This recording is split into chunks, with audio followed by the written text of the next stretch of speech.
नमस्कार, आप देख रहे हैं कब बदले की तस्वीर और मैं हूं आपके साथ निशी भाटिया। उधम सिंह नगर में ज्यादातर सरकारी अस्पतालों का हाल बेहाल है। राज्य के मुखिया से लेकर स्वास्थ्य मंत्री तक मीडिया के सवालों पर दावे तो करते हैं, लेकिन दावा सिर्फ दावा ही लगता है। दिनेशपुर की 2.5 लाख आबादी पर एक प्राथमिक स्वास्थ्य केंद्र है, लेकिन अस्पताल में डॉक्टर ही नहीं है। आखिरकार क्यों? जिम्मेदारों से करेंगे सवाल, लेकिन उससे पहले रिपोर्ट देखते हैं।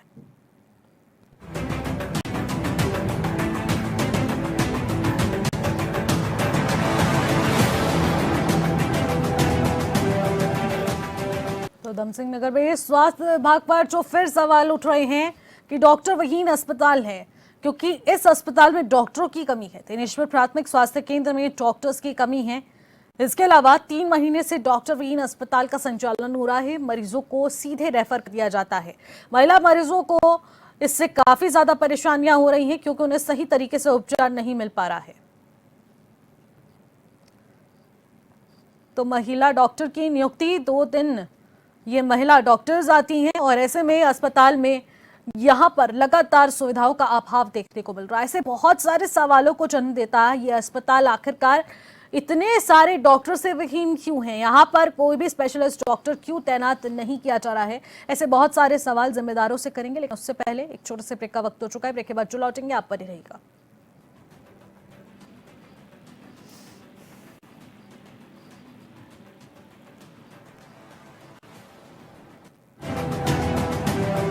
एक बार फिर से आपका स्वागत करते हैं और कब बदले की तस्वीर में जिम्मेदारों से सवाल करेंगे। और क्योंकि बहुत बड़ा मुद्दा है, उधम सिंह नगर में स्वास्थ्य विभाग पर फिर सवाल उठ रहे हैं, क्योंकि एक तरफ स्वास्थ्य मंत्री धन सिंह रावत देहरादून राजधानी में बैठकर बहुत बड़े बड़े दावे करते हैं। स्वास्थ्य विभाग के लिए लाखों करोड़ों रुपए का बजट हर वर्ष जारी हो रहा है, लेकिन उसके बाद भी स्वास्थ्य सुविधाओं में इतना अभाव होना, यानी कि ऐसे अस्पतालों का संचालन होना जिसमें डॉक्टर्स ही तैनात नहीं है। तो ऐसे में मरीज जाए तो जाए कहां? बहुत सारे सवालों को जन्म दिया जा रहा है। और आखिरकार स्वास्थ्य विभाग पर ये बड़े सवाल क्यों उठ रहे हैं, जब स्वास्थ्य विभाग पूरी तरह से इस बात का जिम्मा लेता है कि हमारी तरफ से सभी सुविधाएं दी जा रही है। महेंद्र पाल हमारे संवाददाता हमारे साथ जुड़ चुके हैं, उनसे ज्यादा जानकारी लेंगे। महेंद्र, जानना चाहूंगी कि आखिरकार दिनेशपुर प्राथमिक स्वास्थ्य केंद्र में डॉक्टरों की कमी क्यों है? देखिए, बात गदरपुर विधानसभा क्षेत्र की करें तो सबसे पहले जो घनी आबादी वाला क्षेत्र माना जाता है वो दिनेशपुर माना जाता है, जहां सामुदायिक स्वास्थ्य केंद्र के डॉक्टर प्रदीप पांडे का ट्रांसफर में हो गया। बहुत अच्छे डॉक्टर थे, जितनी तारीफ की जाए कम है, लेकिन उनके ट्रांसफर के बाद ये जो हॉस्पिटल है ये पूरी तरह से अनाथ हो गया। वहीं जो स्वास्थ्य मंत्री उत्तराखंड सरकार कहते हैं कि हमारे पास डॉक्टरों की अधिकता है, सरप्लस है, उनका दावा दिनेशपुर की जो जनता है वो गलत बता रही है और पूरी तरह गलत बता रही है। तो दिनेशपुर की बात करें तो हाँ, रेफर सेंटर भी तब कोई अधिकृत डॉक्टर कोई होगा वो किसी को रेफर करेगा। रेफर की स्थिति भी नहीं है यहाँ पे असल में, क्योंकि मरीज जाता है कि वो कोई फार्मासिस्ट होगा या कोई बैठा होगा वो ट्रांसफर कर देगा या रेफर कर देगा। इससे ज्यादा यहाँ पे कुछ नहीं हो रहा है, क्योंकि फार्मासिस्ट बगैर किसी डॉक्टर की दवाई नहीं देते, कभी भी नहीं देते। तो डॉक्टर ही नहीं है तो फिर रेफर की तो बात ही नहीं आती। वहीं प्रेमानंद महाजन जो गदरपुर के विधायक रह चुके हैं वो ये कह रहे हैं कि अरविंद पांडे भाजपा के जो विधायक हैं और सरकार भाजपा की है, इन दोनों की आपस में नहीं बनती, इसलिए वो साफ साफ अपने बयान में बोल रहे हैं। तो कहीं ना कहीं ये सच भी प्रतीत हो रहा है कि जो विधानसभा गदरपुर है उसके साथ अन्याय कहीं ना कहीं जनता को झेलना पड़ रहा है, जो इनकी आपसी खींचतान है या गुटबाजी। जी, लेकिन महेंद्र, आखिरकार इससे क्या कुछ जा रहा है? क्योंकि एक तरफ हर वर्ष हजारों करोड़ों रुपए का बजट जारी करता है और कहा जा रहा है कि स्वास्थ्य सुविधाएं पूरी तरह से यहाँ पर सुनिश्चित की जा रही हैं, और पहाड़ी क्षेत्रों में जिस तरीके के अस्पताल खोले गए हैं, अस्पताल केंद्र खोले गए हैं, वहां पर भी सारी सुविधा मुहैया कराई जा रही है, डॉक्टरों की तैनाती की जा रही है, डॉक्टर्स मरीज को टॉर्च लेकर ढूंढ रहे हैं। लेकिन ये अस्पताल आखिरकार स्वास्थ्य विभाग की कौन सी सच्चाई को उजागर कर रहा है? देखिए, ये जो बयान दिया ना, जो स्वास्थ्य मंत्री उत्तराखंड सरकार ने बयान दिया, ये जो कब बदले की तस्वीर में जो ये आज हम ये कार्यक्रम चल रहा है HNN के जरिए, ये जनता देख रही है और शायद कहीं ना कहीं मंत्री जी तक भी पहुंचेगी। और ये जो उनके बयान के बिल्कुल विरोधाभासी जो उनका बयान है। डॉक्टर की कमी गदरपुर विधानसभा क्षेत्र के सभी जो सामुदायिक और प्राथमिक स्वास्थ्य केंद्र है वहां पर है।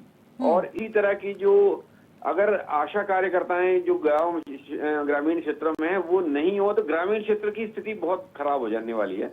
और उनकी वजह से थोड़ी बहुत जो स्थिति है वो रेफर कर देते हैं या वो रुद्रपुर जो जिला अस्पताल है वहां भेज रहे हैं, तब जाके स्थिति संभली है। लेकिन जो इमरजेंसी की स्थिति में, विपरीत स्थिति में अगर किसी को आवश्यकता पड़ती है तो दिनेशपुर क्षेत्र और गुलर भोज की बात करें वहां रात को कोई डॉक्टर नहीं है। सखैनिया क्षेत्र की बात करें वहां रात को डॉक्टर नहीं है। मोहनपुर एक ग्रामीण क्षेत्र पड़ता है, वहां कोई डॉक्टर नहीं है। 2 बजे के बाद कोई नहीं मिलता है इन क्षेत्रों में, ग्रामीण क्षेत्रों में। लेकिन मोहन, मैं जानना चाहूंगा महेंद्र कि आखिरकार 2.5 लाख की आबादी वाला ये क्षेत्र जो कि इस प्राथमिक स्वास्थ्य केंद्र पर निर्भर है, वो आखिरकार कैसे अपना गुजर बसर कर रहा है यहाँ पर अपने स्वास्थ्य को लेकर? किस तरीके से वो ऑप्शन चूज करते हैं? जो ग्रामीण क्षेत्रों में जिनको ये आम भाषा में झोला छाप डॉक्टर बोलते हैं, हाँ। वो पूरी स्वास्थ्य व्यवस्था को संभाले हुए हैं। वो ग्रामीण क्षेत्रों के डॉक्टर गरीब लोगों को, मरीजों को संभाले हुए हैं। कहीं ना कहीं उनके हाथ में ये जो पूरे क्षेत्र क्या है, 2 लाख की आबादी है, वो ग्रामीण क्षेत्र के जो डॉक्टर हैं जो जगह जगह दुकान खोल के बैठे हैं या प्रैक्टिस के नाम पे या मेडिकल के नाम पे, मेडिकल स्टोर के नाम पे, उन लोगों की जिम्मे ये सब स्वास्थ्य विभाग पड़ा हुआ है और उनपे ये लोग कार्रवाई करते हैं। बल्कि जबकि ये लोग कोरोना काल से लेकर अब तक दिनेशपुर क्षेत्र में भगवान का रूप धारण किए हुए हैं। जी, लेकिन महेंद्र, क्या लगता है कि आपको कि महिलाएं आखिरकार कितनी असुरक्षित हैं इसके चलते कि महिलाओं के इलाज के लिए भी यहाँ पर कोई व्यवस्था नहीं है? जी, खासकर महिलाओं की बात करें, जो पूर्व में जिला उपाध्यक्ष रहे त्रिनाथ विश्वास, वर्तमान में कांग्रेस में जुड़े हैं, उनका साफ आरोप है कि महिला बच्चे हों या रेबीज के जो कुत्ते काटे के अक्सर घटनाएं। ठीक है महेंद्र, माफूंगी मैं आपको यहाँ पर रोक रही हूँ क्योंकि हमारे साथ सुभाष पेहड़ जो कि कांग्रेस के नेता है वो इस वक्त हमारे साथ है। सुभाष, जानना चाहूंगी कि 2.5 लाख की आबादी प्राथमिक स्वास्थ्य केंद्र है और उस स्वास्थ्य केंद्र पर निर्भर है जहां पर डॉक्टर्स ही नहीं है, ऐसे चलेगा? हाँ जी, मैं आपको बताना चाह रहा हूँ कि यहाँ पे दिनेशपुर का जो क्षेत्र है इसके आसपास 2-2.5 लाख की आबादी है जी। ये आज से 25 साल पहले ग्राम सभा थी तो भी ये एक हॉस्पिटल था छोटा सा और एक ही डॉक्टर होता था। उसके बाद नगर पंचायत बनी तो भी एक ही डॉक्टर, एक ही हॉस्पिटल, कोई फार्मासिस्ट नहीं। अब नगर पालिका बनने वाली है, आबादी भी 2 से 2.5 लाख है, मगर कोई भी डॉक्टर यहाँ पे नहीं है, ना फार्मासिस्ट है, ना आपका कोई भी सर्जन है और न ही कोई फिजिशियन है। तो मेरा ये कहना है कि यहाँ पे डॉक्टर आना चाहिए, सरकार को इसका संज्ञान लेना चाहिए और लोगों को स्वास्थ्य को देखते हुए ये करना चाहिए, मेरा ये कहना है। क्या कुछ कारण मानते हैं कि अभी तक डॉक्टर्स की तैनाती नहीं हो चुकी है यहाँ पर, क्योंकि विभागीय अधिकारी या फिर हम समझ लें कि स्वास्थ्य विभाग में अधीक्षक हमारे धन सिंह रावत इस बात का जिक्र करते हैं कि यहाँ पर सारी सुविधा मुहैया कराई जा रही है, लेकिन हालात जस के तस बने हुए हैं। बिल्कुल ठीक कह रहे हैं आप कि यहाँ पे हालात जस के तस हैं। सरकार तो वैसे कहती है कि डबल इंजन की सरकार है और हर तरफ स्वास्थ्य और शिक्षा का काम हो रहा है, मुझे तो नहीं लगता। अब आप देख लीजिए, अगर यहाँ पे अगर आपका कोई काम यहाँ पे होगा, आपका कोई मीडिया का कर्मी, तो उससे पूछेगा कि क्या स्थिति है, इतनी जर्जर स्थिति है। और बिल्कुल डॉक्टर नहीं, अगर किसी का एक्सीडेंट हो जाए तो वो एक्सीडेंट होने के बाद वो बेचारा या तो ऊपर सब लोग सिधार जाता है या फिर वो कांटी को यहाँ पे रुद्रपुर या हल्द्वानी सुशीला तिवारी में जाते हैं तो उसके प्राण को घेर हो जाते हैं, यहाँ पे उसको फर्स्ट एड नहीं मिल पाता। ये स्थिति है। ठीक है सुभाष जी, बहुत बहुत शुक्रिया हमारे साथ जुड़ने के लिए, तमाम बातचीत करने के लिए। महेंद्र, आपका भी बहुत बहुत शुक्रिया हमारे साथ जुड़ने के लिए, तमाम जानकारी साझा करने के लिए। तो जिस तरीके से 2.5 लाख की आबादी प्राथमिक स्वास्थ्य केंद्र पर निर्भर है लेकिन डॉक्टर्स की तैनाती नहीं है, तो ऐसे में स्वास्थ्य विभाग को बेहद गंभीरता से इस विषय पर ध्यान देने की जरूरत है कि आखिरकार अस्पतालों के साथ इस तरीके का जो व्यवहार किया जा रहा है और मरीज आए दिन यहाँ से रेफर हो रहे हैं, तो ये सरकार की लापरवाही दर्शाती है। फिलहाल मुझे दीजिए इजाजत, तब तक के लिए नमस्कार।